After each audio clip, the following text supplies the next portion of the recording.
Hi guys, today I want to talk about the tune Little Sunflower by Freddie Hubbard. It's a great tune to get into jazz improvisation because there's only three chords.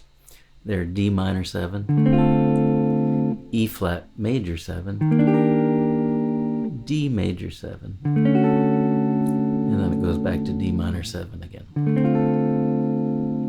Alright, it's also a great tune for sort of exploring the Dorian mode.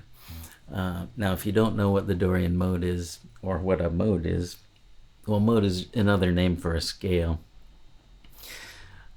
We're used to thinking about major and minor, but those scales also have modal names. So a major scale is also called Ionian, and a minor scale is called Aeolian.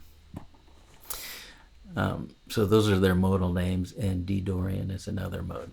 So each major scale has a relative minor, and each minor scale has a relative major. For instance, if we're playing the C major scale, the notes are no sharps or flats, C, D, E, F, G, A, B, C. Its relative minor is A minor, and we call it the relative minor because if you start on A, the 6th degree of the scale, and go up to A playing all the same notes,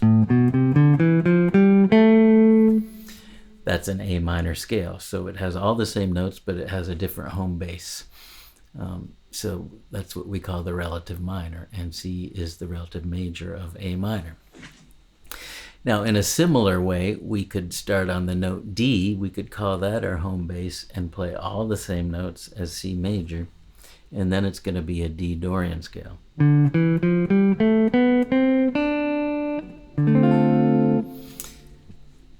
Okay, so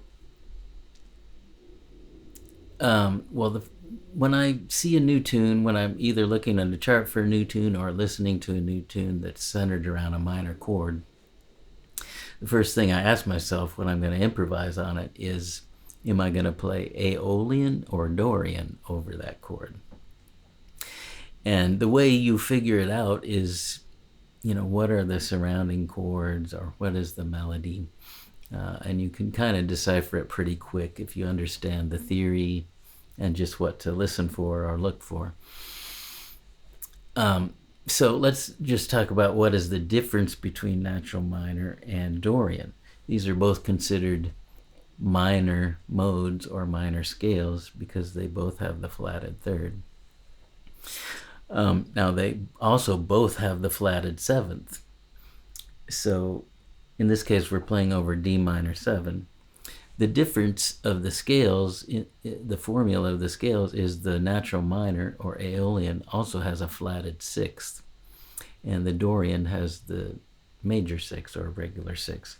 So if we're doing D natural minor, the notes would be D, E, F, G, A, B flat, C, D. And in the case of Dorian, it's going to be B natural, D, E, F, G, A, B natural, C, D. So that's the difference. Now, if you look at the melody of this tune, it starts on the note A, and the second note is B.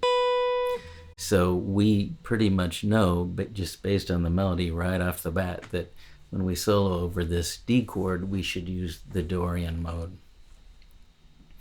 And the melody is essentially just goes up and down the scale. So it's pretty straightforward. Now Freddie's playing the melody on the flugelhorn, and the flute player is harmonizing the melody. So while the trumpet or flugelhorn is going up the Dorian scale starting on A,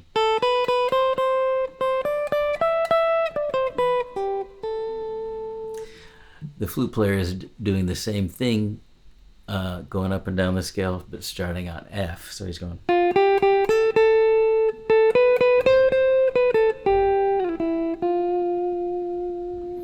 All right. So together it forms this little mini chord starting on F and A.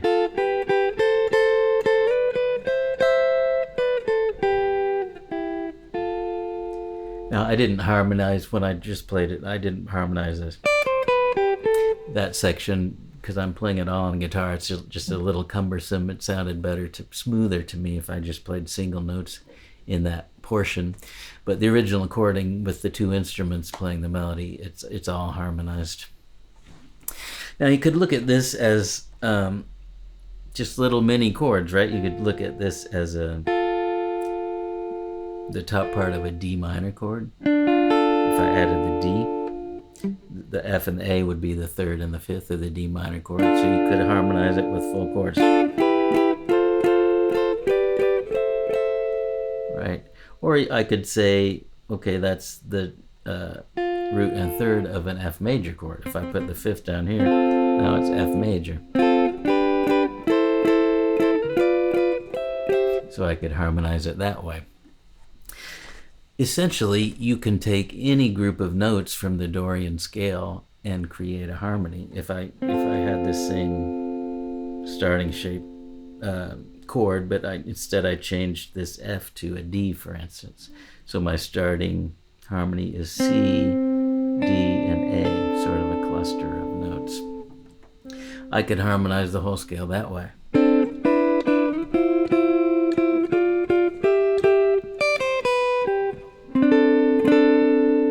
Right, so any notes from the Dorian scale just moving up and down with the harmony will work. It will sound good. Now you can utilize that idea when you're improvising, and just so you're not only thinking really of just the notes in the D Dorian scale, you're thinking about harmonizing the scale with all the chords that would go along with it. And if you listen back to my solo that I played at the beginning, I did a lot of that in my improvisation as a demonstration. All right, so then the next section, the bridge, goes to E flat major, totally unrelated. Yeah, I guess I would first think, okay, I'm going to play an E flat major scale over that. But I also think, well, maybe I should play E flat Lydian because a few reasons. Number one, the melody has sort of sets up going into that section with this line. Right, that's an anticipation before the E flat chord, and the notes are A, B flat, A, F. Now, so that B flat is different than the Dorian mode we were just talking about, right? That B flat is from the natural minor. So we could look at that idea as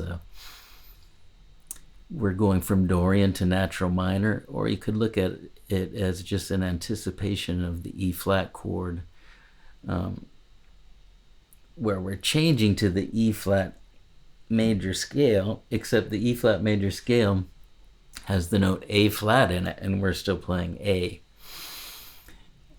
in the melody setup. So it makes sense to stay on the A because the D chord has the note A in it.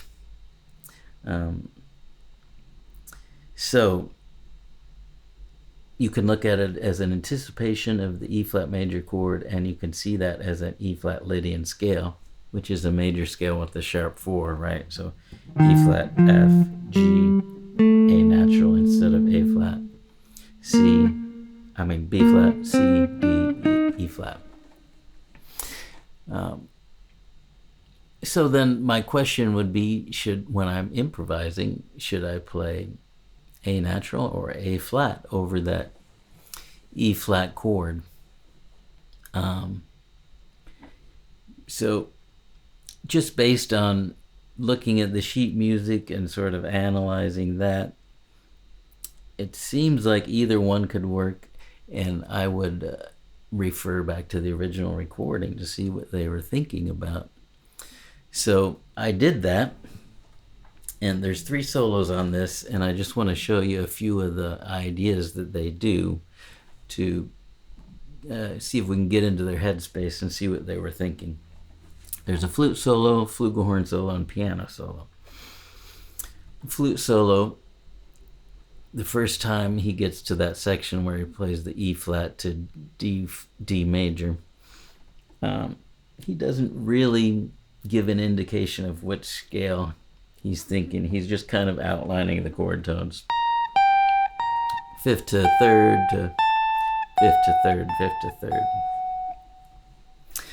Now the next time around, he sort of gives more indication what he might be thinking when he plays this lick that includes both the A natural and the A flat.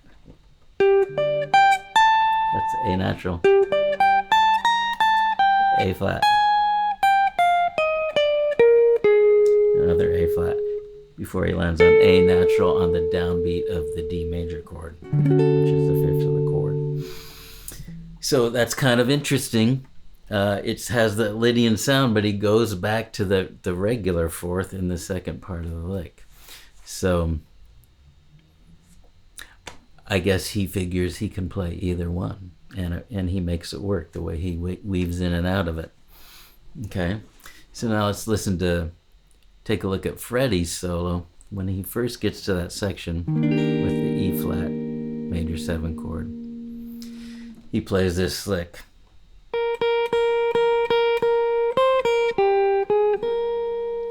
Okay, he clearly plays the A flat right here.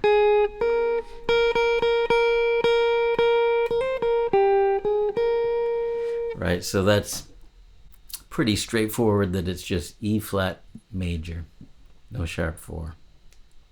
The next time around, he's hanging around on this F note, which is the ninth of the E flat chord. And then he just walks up chromatically from there to the B flat, which is the fifth of the chord.